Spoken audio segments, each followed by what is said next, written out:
Texas. It's got this really cool old cemetery, dates back to the Civil War era. Legend has it that 119 years ago, a spacecraft or airship of some sort crashed in Aurora, striking a windmill, and that the body of a little spaceman is actually buried somewhere within these walls. So this is the marker, and this is not the original marker, right? This is not the original marker, no. As you know. And is he buried right there? Yes. Directly under that marker? That is where we thought. But, you know, what has transpired over the years is so many people came in and stole stones and stuff, and then some of the old cemetery people has actually moved him.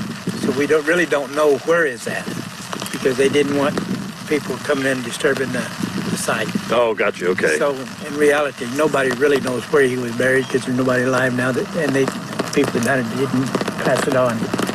Just north of Highway 114, as you come into Aurora, if you take this little road here, you can get to the supposed crash site of the airship.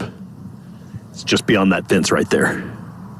It's private property now. We don't think we're going to be able to get in and actually look at the water well that used to have a windmill on it that the airship supposedly hit, but we'll be able to get a quick view from a little bit of a distance. Let's go take a look. It was in this area right in here.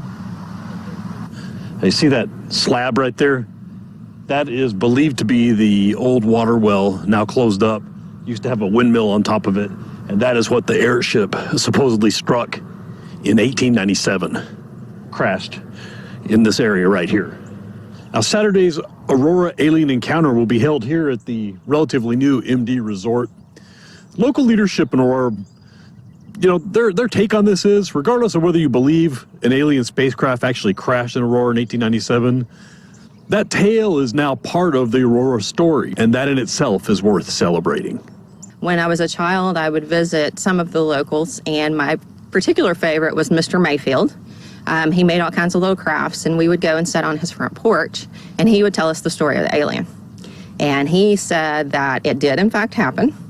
And all the townspeople went, you know, rushing up there to the site, but they made all the kids stay back underneath the hill because they were afraid that it might have a disease. Have attitudes changed about the spaceman over the years? Or? Some has, some hasn't. You know, some of the older residents of this community, you could never change their minds about things.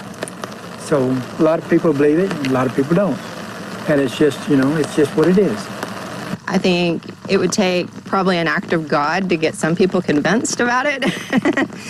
But, you know, nonetheless, it's a neat story. It's something that's a part of our history, and you can't just ignore history. You know, it's totality. You can't pick and choose the pieces that you want to reveal to somebody.